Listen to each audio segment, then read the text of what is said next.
Bab 9. Peran keluarga dan teman dalam membentuk kebiasaan. Pada 1965, seorang laki-laki Hungaria bernama Laszlo Folger menulis rangkaian surat yang aneh kepada seorang perempuan bernama Clara. Laszlo adalah sosok yang memiliki keyakinan kuat tentang kerja keras. Pada dasarnya, ia hanya yakin pada hal ini. Ia menolak sama sekali gagasan tentang bakat bawaan. Ia berpendapat dengan latihan yang serius dan mengembangkan kebiasaan-kebiasaan baik, seorang anak dapat menjadi jenius dalam bidang apapun. Mantranya adalah seorang jenius tidak dilahirkan, tapi merupakan hasil pendidikan dan pelatihan. Laszlo begitu yakin dengan gagasan ini sehingga ingin mengujinya dengan anak-anaknya sendiri. Jadi ia menyurati Clara karena ia memerlukan seorang istri yang bersedia ikut dalam eksperimennya. Clara adalah seorang guru, dan walaupun mungkin tidak sengotot Laszlo, ia juga percaya bahwa dengan petunjuk yang tepat, siapapun dapat meningkatkan keahlian mereka. Laszlo memutuskan catur sebagai bidang yang tepat untuk eksperimen itu. Jadi ia membuat rencana untuk membesarkan anak-anaknya menjadi juara catur. Anak-anaknya belajar di rumah, sesuatu yang langka di Hungaria kala itu. Rumahnya diisi dengan buku-buku catur dan gambar-gambar pemain catur terkenal. Anak-anak akan saling bertanding secara terus-menerus dan mengikuti turnamen-turnamen terbaik yang dapat mereka temukan. Keluarga itu akan membuat sistem arsip yang cermat tentang sejarah turnamen setiap lawan yang dihadapi anak-anak itu. Hidup mereka akan diabdikan untuk catur. Laszlo berhasil meminang Clara, dan dalam beberapa tahun, keluarga Folger menjadi orang tua untuk 3 anak perempuan, Susan, Sofia, dan Judith. Susan, yang paling besar, mulai bermain catur ketika berusia 4 tahun. Hanya 6 bulan, ia berhasil mengalahkan pemain dewasa. Sofia, anak tengah, lebih hebat lagi. Pada usia 14 tahun, ia menjadi juara dunia, dan beberapa tahun kemudian menjadi Grandmaster. Judith, si bungsu, terbaik di antara ketiganya. Pada usia 5 tahun, ia mampu mengalahkan ayahnya. Pada usia 12 tahun, ia pemain paling muda dalam daftar 100 pecatur terbaik dunia. Pada usia 15 tahun 4 bulan, ia menjadi Grandmaster termuda sepanjang masa. Lebih muda daripada Bobby Fischer, pemegang rekor sebelumnya. Selama 27 tahun, ia pecatur perempuan peringkat 1 di dunia. Masa kanak-kanak 3 bersaudari Folger memang tidak umum. Namun, jika Anda menanyakannya kepada mereka, mereka mengaku cara hidup mereka menarik, bahkan sangat mereka nikmati. Dalam wawancara 3 bersaudari itu menggambarkan masa kanak-kanak mereka sebagai masa yang menyenangkan, bukan memberatkan. Mereka senang bermain catur. Mereka tidak pernah merasa cukup dalam kegiatan ini.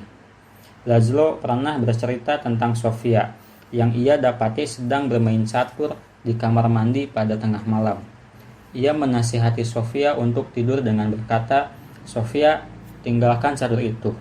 Namun Sofia menyahut, "Ayah, catur ini tidak ingin aku kesepian." 3 bersaudari Folger tumbuh dalam budaya yang mengutamakan catur di atas segala hal lain. Mendapat pujian karena kegiatan itu, mendapat ganjaran karena prestasi di bidang itu. Dalam dunia mereka, obsesi terhadap catur dianggap normal. Dan sebagaimana akan kita lihat, apapun kebiasaan yang dianggap normal dalam kultur Anda berpeluang menjadi perilaku yang paling menarik bagi Anda.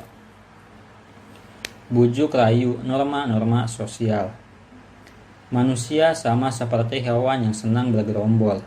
Kita ingin merasa bersesuaian, terikat dengan yang lain, dan mendapatkan rasa hormat serta persetujuan dari sesama kita. Kecenderungan-kecenderungan seperti ini sangat penting bagi kemampuan bertahan hidup kita. Dalam sebagian besar sejarah evolusi, nenek moyang kita hidup dalam kelompok. Terpisah dari kelompok, atau lebih buruk lagi, diusir dari kelompok, sama artinya dengan hukuman mati. Serigala yang sendirian akan mati, tapi kelompoknya tetap hidup. Sementara itu, Mereka yang berkolaborasi dan memiliki ikatan dengan yang lain merasa makin aman, dapat mempunyai pasangan, dan bisa menikmati sumber daya bersama. Sebagaimana ditulis oleh Charles Darwin, dalam sejarah panjang umat manusia, mereka yang belajar berkolaborasi dan mampu berimprovisasi secara paling efektiflah yang berhasil bertahan hidup. Akibatnya, salah satu hasrat manusiawi yang paling dalam adalah merasa dimiliki. Preferensi kuno ini memberikan pengaruh yang sangat kuat pada perilaku modern kita. Kita tidak memilih kebiasaan di babak awal hidup kita. Kita meniru. Kita seperti mengikuti naskah yang diberikan kepada kita oleh teman dan keluarga, oleh agama atau sekolah, oleh masyarakat di sekitar kita, dan oleh masyarakat di lingkungan yang lebih besar. Tiap kultur dan kelompok ini memiliki seperangkat harapan dan standar masing-masing. Kapan dan di mana harus menikah, berapa banyak anak yang dilahirkan, hari raya yang harus dirayakan, berapa besar biaya untuk pesta ulang tahun anak. Dalam banyak hal, norma-norma sosial ini adalah aturan-aturan tak terlihat yang mengarahkan perilaku Anda setiap hari. Anda selalu mengingatnya, bahkan meskipun bukan yang paling atas dalam pikiran Anda.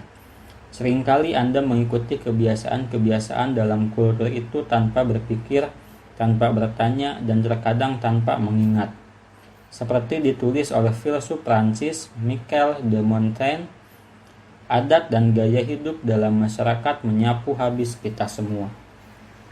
Seringkali kita hidup seiring dan berjalan dengan kelompok tidak terasa sebagai beban. Semua orang ingin merasa dimiliki. Bila dibesarkan dalam keluarga yang memberi Anda ganjaran karena keterampilan catur Anda, bermain catur akan terkesan seperti kegiatan yang sangat menarik. Bila bekerja dalam lingkungan tempat semua orang mengenakan busana mahal, Anda akan cenderung membeli busana yang setara dengan orang lain. Bila semua teman mempunyai gurauan untuk kelompok mereka atau menggunakan frasa baru, Anda ingin memakainya juga, supaya mereka tahu bahwa Anda bagian dari mereka. Perilaku menjadi menarik ketika membantu kita menjadi sesuai. Kita meniru kebiasaan dari kelompok sebagai berikut. Dari ketiga kelompok sebagai berikut. 1. Yang akrab dengan kita. 2. Yang banyak. 3. Yang berkuasa.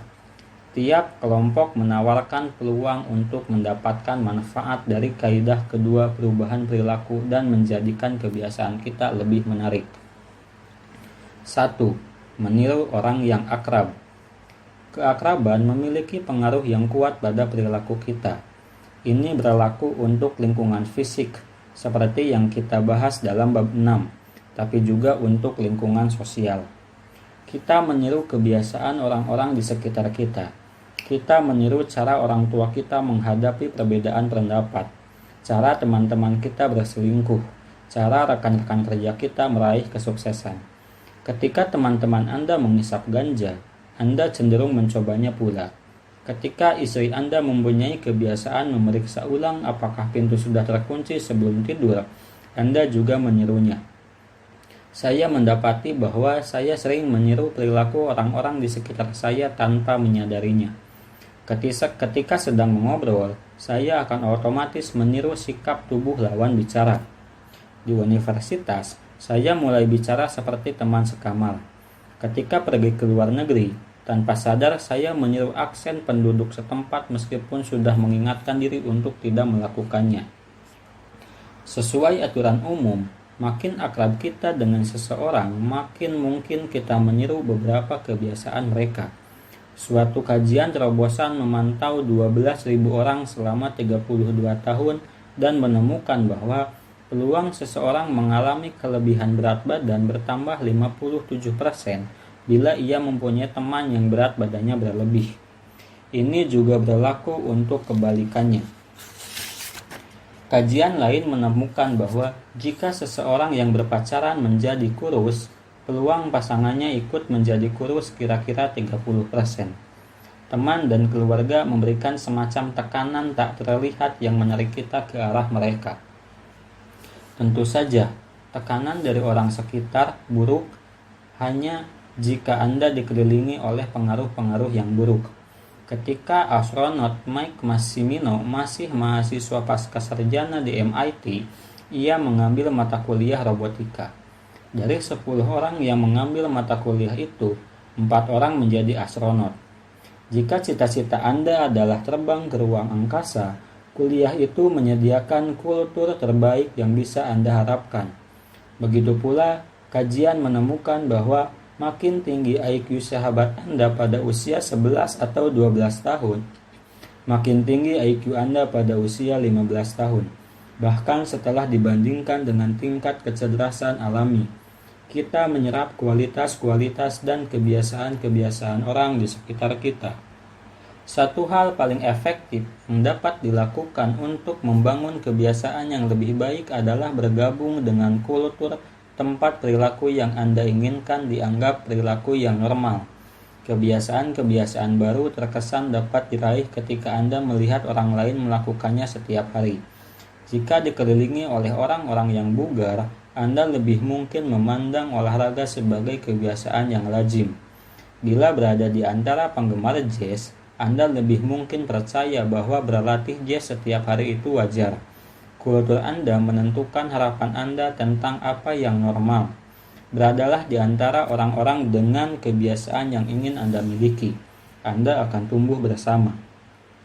Agar kebiasaan Anda lebih menarik lagi, Anda dapat membawa strategi ini selangkah lebih jauh. Bergabunglah dengan kultur tempat satu, perilaku yang Anda inginkan dianggap sebagai perilaku normal. Dan 2, Anda sudah memiliki kesamaan dengan kelompok. Steve Camp, pengusaha di New York City, mengelola perusahaan bernama Nerd Fitness yang membantu para kutu buku dan orang-orang yang dianggap eksentrik tetap kuat dan sehat. Klien-kliennya mencakup penggemar video game, pecandu film, dan orang biasa yang ingin memiliki tubuh ideal. Banyak orang merasa tidak pantas ketika pertama kali datang ke sasana kebugaran atau berusaha mengubah pola makan. Tapi bila Anda sudah sama dengan anggota kelompok dalam hal tertentu, misalnya sama-sama keranjingan Star Wars, perubahan menjadi lebih menarik karena rasanya orang lain juga seperti Anda. Tidak ada yang lebih mendukung motivasi dibandingkan menjadi anggota kelompok. Kondisi itu mengubah proyek pribadi menjadi proyek bersama. Sebelumnya, Anda berusaha sendiri. Identitas Anda tunggal. Anda seorang pembaca. Anda seorang pemusik. Anda seorang atlet. Ketika bergabung dengan klub buku atau brand atau perkumpulan penggemar bersepeda, identitas Anda menjadi terkait dengan orang-orang di sekitar Anda.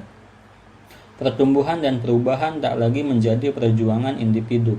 Kami pembaca, kami pemusik, kami penggemar bersepeda. Identitas bersama mulai memperkuat identitas pribadi Anda. Ini sebabnya setelah meraih suatu sasaran, penting sekali untuk mempertahankan kebiasaan Anda. Dalam hal ini, pertemanan dan komunitas menanamkan identitas baru serta memudahkan perilaku bertahan jangka panjang. 2. Meniru orang banyak. Pada 1950-an, psikolog Solomon Asch mengadakan serangkaian eksperimen yang sekarang diajarkan kepada banyak mahasiswa serata 1 tiap tahun. Untuk memulai tiap eksperimen, subjek memasuki ruangan bersama sekelompok orang yang tidak dikenalnya. Tanpa sepengetahuan mereka, partisipan lain adalah aktor-aktor yang sengaja dihadirkan oleh peneliti dan diminta memberikan jawaban yang telah disiapkan untuk pertanyaan tertentu. Kelompok itu diminta melihat kartu dengan garis di bagian atas, lalu kartu kedua yang berisi beberapa garis. Tiap orang diminta memilih garis pada kartu kedua yang memiliki panjang sama dengan garis pada kartu pertama. Ini tugas yang sangat sederhana. Berikan contoh 2 kartu yang digunakan dalam eksperimen itu. Eksperimen selalu dimulai dengan cara yang sama. Pertama, ada beberapa uji coba mudah ketika setiap orang sepakat tentang garis yang benar. Setelah beberapa putaran, partisipan diminta menjalani uji yang sama jelasnya seperti yang terdahulu. Hanya saja, para aktor di ruangan itu dengan sengaja memilih jawaban yang salah. Sebagai contoh, Mereka menjawab A untuk pembandingan dalam gambar 10. Semua orang sepakat bahwa garis-garis itu sama, bahkan meskipun keduanya jelas berbeda. Subjek yang tidak menyadari konspirasi itu langsung menjadi bingung. Mata mereka terbelalak. Mereka tertawa gugup. Mereka mengamati kembali reaksi partisipan-partisipan lain. Kekesalan mereka bertambah setiap kali orang yang setuju dengan jawaban keliru itu bertambah. Tak lama kemudian, subjek mulai meragukan penglihatannya sendiri. Akhirnya, mereka memberikan jawaban yang dalam hati mereka ketahui tidak benar. Haas menjalankan eksperimen ini berulang-ulang dengan banyak cara berbeda. Yang ia temukan adalah bahwa ketika jumlah aktor ditambah, bertambah pula konformitas subjek. Kalau subjek hanya bersama seorang aktor, pengaruh terhadap pilihannya tidak ada. Subjek hanya berpendapat bahwa ia seruangan dengan seorang bodoh. Ketika ada 2 orang aktor, subjek masih belum begitu terpengaruh. Akan tetapi, ketika jumlah aktor ditambah menjadi 3, 4, bahkan 8, subjek menjadi makin terdorong untuk meragukan pengamatannya sendiri. Pada akhir eksperimen, hampir 75% subjek tunduk pada pandangan kelompok, bahkan meskipun jawaban itu jelas tidak benar. Setiap kali tidak yakin bagaimana harus bertindak, kita mencermati reaksi kelompok untuk memandu perilaku kita. Kita terus memantau lingkungan kita sambil bertanya-tanya, apa yang dilakukan oleh semua orang lain? Kita memeriksa ulasan di Amazon atau Yelp atau TripAdvisor karena ingin meniru kebiasaan belanja, makan, dan wisata yang paling baik. Biasanya ini strategi yang cerdas. Ada banyak bukti untuk itu. Namun bisa juga ada sisi buruknya. Perilaku normal kelompok seringkali mengalahkan perilaku yang diinginkan oleh perorangan. Sebagai contoh, studi menemukan bahwa ketika seekor simpanse sebagai anggota kelompok mempelajari cara yang efektif untuk membuka biji kenari, lalu pindah ke kelompok lain yang menggunakan strategi yang kurang efektif, ia menghindari penggunaan metode yang lebih efektif semata untuk bergabung dengan kelompok baru. Manusia ternyata serupa.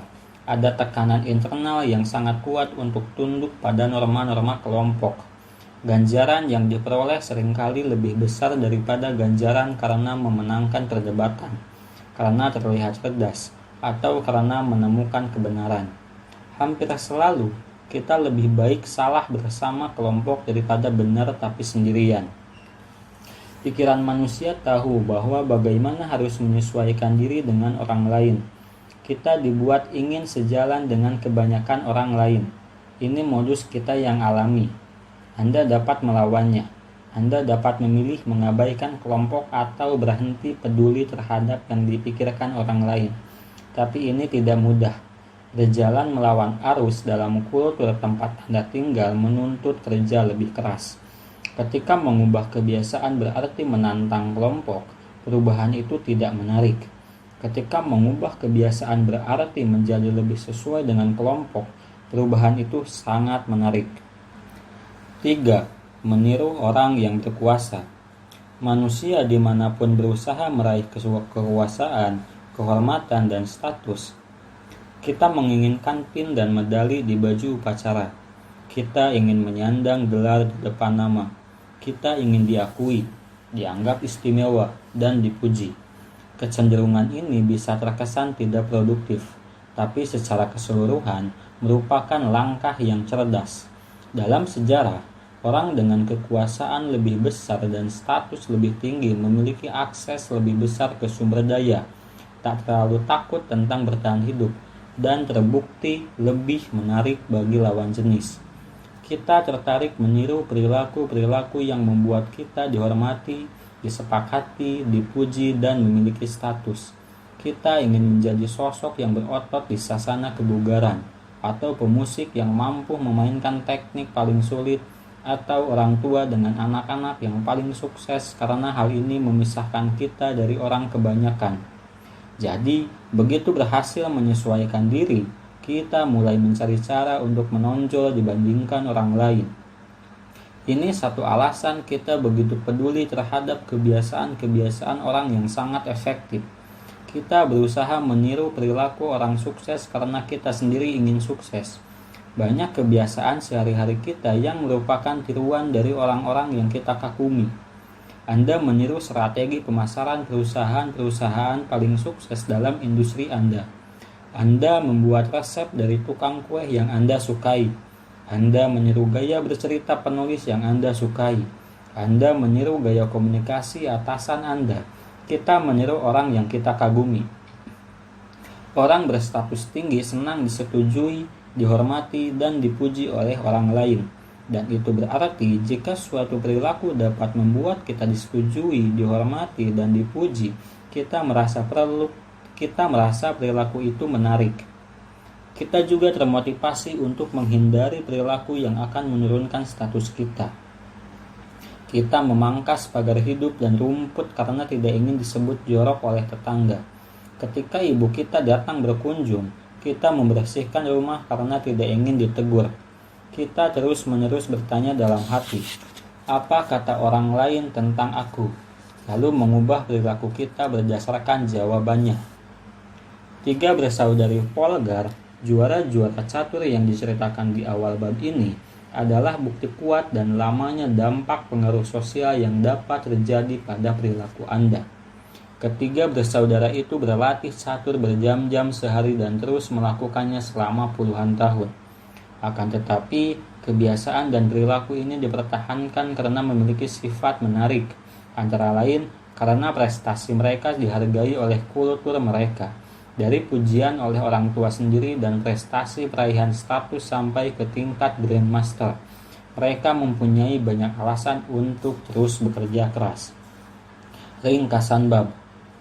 Kultur tempat kita tinggal menentukan perilaku-perilaku mana yang menarik bagi kita. Kita cenderung mengambil kebiasaan yang dipuji dan diterima oleh kultur kita karena kita memiliki hasrat yang kuat untuk menyesuaikan diri dan menjadi bagian dari kelompok. Kita cenderung meniru kebiasaan 3 kelompok sosial, yang akrab, orang banyak, dan orang berkuasa. Salah satu hal yang paling efektif untuk dilakukan guna membangun kebiasaan yang lebih baik adalah bergabung dengan kultur tempat perilaku yang Anda inginkan dianggap normal dan Anda sudah memiliki sesuatu yang juga dimiliki oleh sesama anggota kelompok. Perilaku normal kelompok seringkali lebih kuat daripada perilaku yang diinginkan secara individu. Seringkali kita lebih baik keliru bersama kelompok daripada benar tapi dikucilkan. Jika suatu perilaku dapat membuat kita disetujui, dihormati, dan dipuji, kita merasa perilaku itu